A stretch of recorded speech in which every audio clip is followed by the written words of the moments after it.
Welcome to the critique. So today we're looking at excerpts from that really extensive DOJ Inspector General's review covering the FBI and DOJ's actions around the 2016 election. Right, and we need to jump right in. The material itself, it's incredibly detailed. The documentation is there, but structurally, it struggles a bit.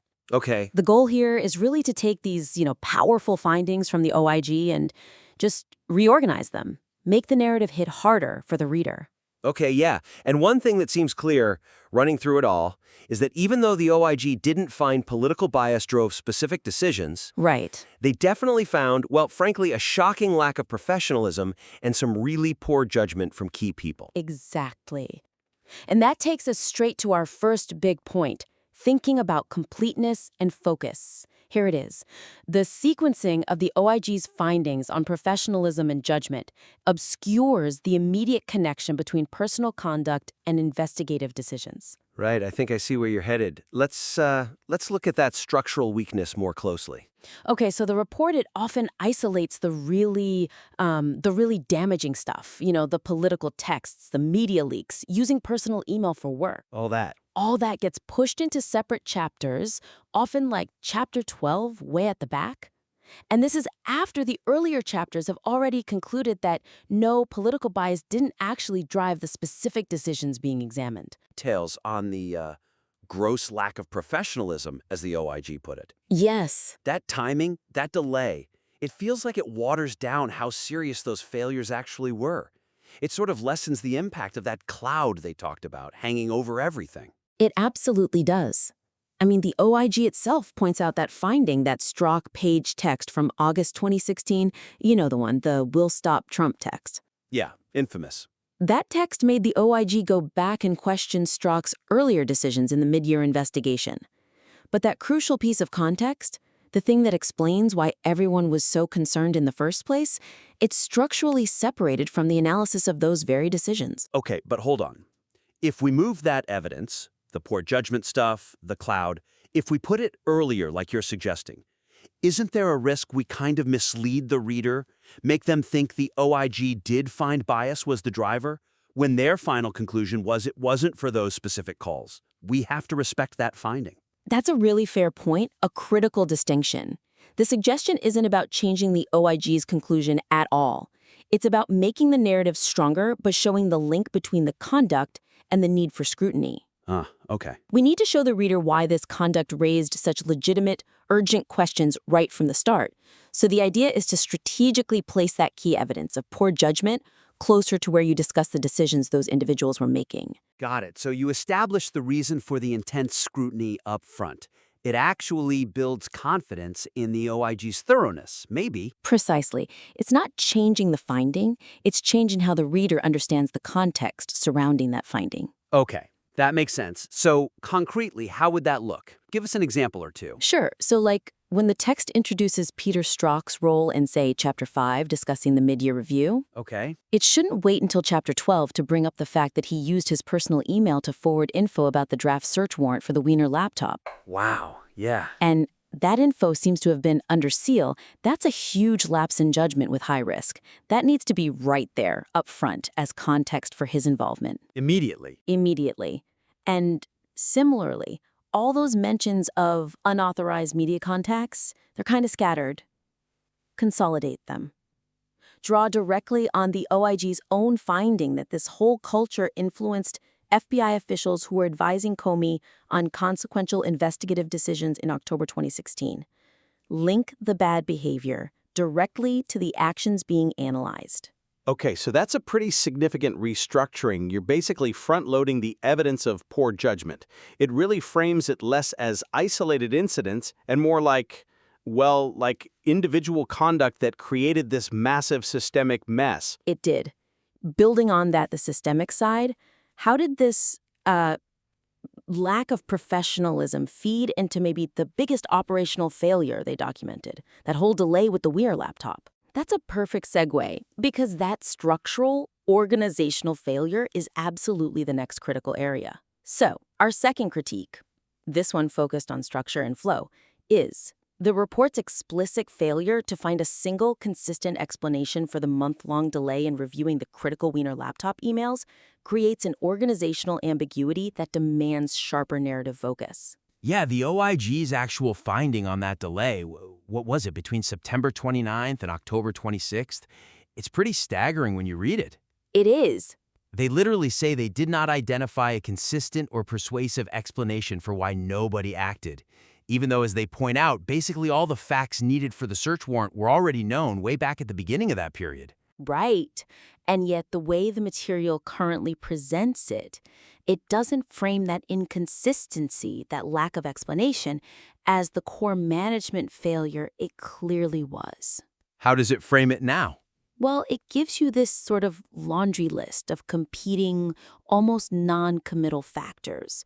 Oh, they were focused on the Russia investigation, or there were delays in the New York office, or legal issues. Right, like a series of unfortunate, disconnected events. Exactly. It makes the whole massive failure sound like just stuff happening. Random accidents. Which kind of lets leadership off the hook, doesn't it? It presents these competing stories instead of saying, hey, leadership failed to cut through the conflict and make a decision. That's a failure to prioritize, not just, slow email. Precisely. It's a classic executive-level paralysis when faced with competing, high-stakes priorities. You see it in big organizations. Yeah, unfortunately. So the suggestion for improvement here is really crucial. Instead of just listing those competing reasons, the critique needs to zero in on that documented conflict in executive priorities and the management paralysis that resulted. Frame the inconsistency itself, the lack of a clear story, as the central, high-level management failure. Okay, so the delay wasn't a bug, it was a feature of the system breaking down. A feature of the system breaking down under pressure, exactly. A failure of clear direction. We need to see that breakdown, that executive tension, more clearly then. Right. The concrete examples have to really heighten that tension, that inconsistency. For instance, show the stark contrast. You have FBI headquarters reacting immediately in late September. McCabe tells Priestap, get a team to New York right away. And then crickets. The mid-year team does basically nothing for weeks, and you contrast that initial urgency with Strzok's later testimony trying to rationalize it, saying his focus shifted to Russia, and anyway, he would have been shocked if the emails changed anything. Which is irrelevant to getting the warrant and looking. Totally irrelevant to the procedural necessity. And then you highlight McCabe's reaction on October 27th, suddenly saying the situation was absolutely urgent. A reaction that should have happened 4 weeks earlier. 4 weeks earlier. That gap, that 30-day failure to prioritize and follow through, that's the core management problem here.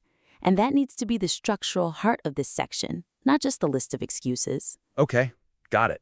So we shift the focus. It's not analyzing a bunch of low-level process issues. It's delivering a clear verdict on a systemic failure. Management paralysis led directly to that 30-day crisis.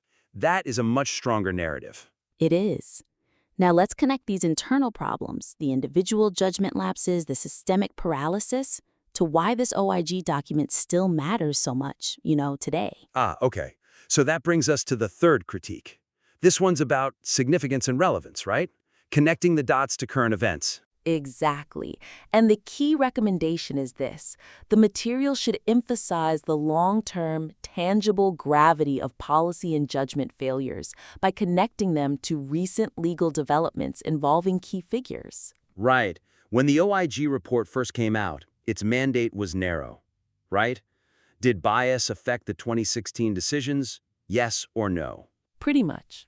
So things like leaking sensitive information or using personal email for classified adjacent work, they often got framed kind of softly. Matters of poor judgment or policy inconsistency. Yeah, bureaucratic language.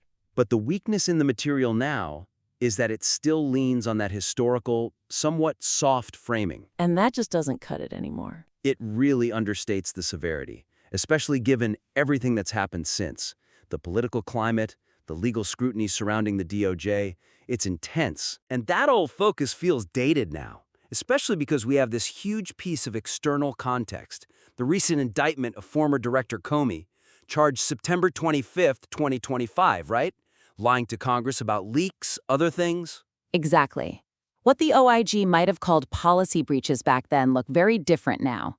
They look like precursors, like high-risk behaviors that ultimately led to severe legal trouble. That's the connection we need to make explicitly. That's the bridge. So, the suggestion is, take the OIG's detailed findings, Comey peeping and sharing those memos about Trump talks using his personal Gmail for work, and reframe them. These weren't just minor rule bending. They were high-risk actions that arguably have now contributed to serious legal consequences and, frankly, fueled accusations about the political weaponization of the Justice Department. Okay, but wait. If the OIG itself didn't refer those specific actions, like the Gmail use for criminal prosecution back then, how do we justify linking them so directly to a recent indictment? Are we overstepping? Good question. We justify it by focusing on the pattern of high-risk behavior and the nature of their decision-making style, that ad hoc, personalized approach that bypassed normal procedures. The actions themselves showed a disregard for established rules and risks. Okay, so focus on the risk profile. Exactly. We show this concretely.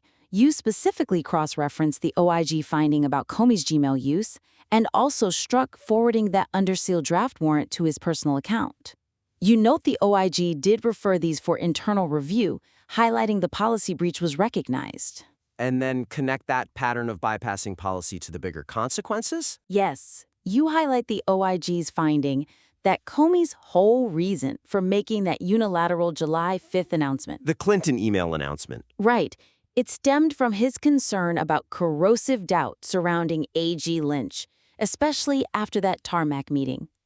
This is a prime example of high-stakes, politically motivated, ad hoc decision-making, overriding clear, long-standing DOJ policy against discussing uncharged conduct publicly. Okay. These weren't just abstract policy debates. These judgment calls had direct, catastrophic political consequences that we are still dealing with today. That reframing feels essential. It takes the OIG report from being just a historical look at 2016 Right. and turns it into a living document, an analysis of how bending rules and exercising poor judgment, even if not criminally charged at the time, can erode institutions and lead to these huge long-term crises. It shows the reader these weren't just, footnotes in a report. These documented failures were fundamental missteps. They set the stage for years of turmoil that followed. Okay, wow. This has been a really deep dive into restructuring this. So just to recap the three main strategic takeaways for the listener revising this piece. First, improve that narrative flow. Put the damaging conduct, the gross lack of professionalism, right before you analyze the decisions it casts doubt on. Right. Context first. Second, nail down that systemic management failure behind the Wiener laptop delay. Ditch the list of excuses and frame the inconsistency and the month-long paralysis as a central failure of executive leadership prioritization and follow-up. Make the inconsistency the story. And finally, amp up the relevance for today. Explicitly connect those past policy violations and judgment errors to the current, very real legal and political fallout. Make sure the reader gets the full, ongoing weight of what the OIG actually found. Absolutely. The strength of the original work, the submitted material, is definitely in the detailed evidence it pulls from the OIG report. That's solid. Applying these strategic structural shifts will turn that evidence into a much more powerful, relevant narrative for any reader today. So we really encourage you to take these organizational strategies, implement them, and then feel free to submit the revised work back to us. We'd be happy to take another look. Keep refining that analysis.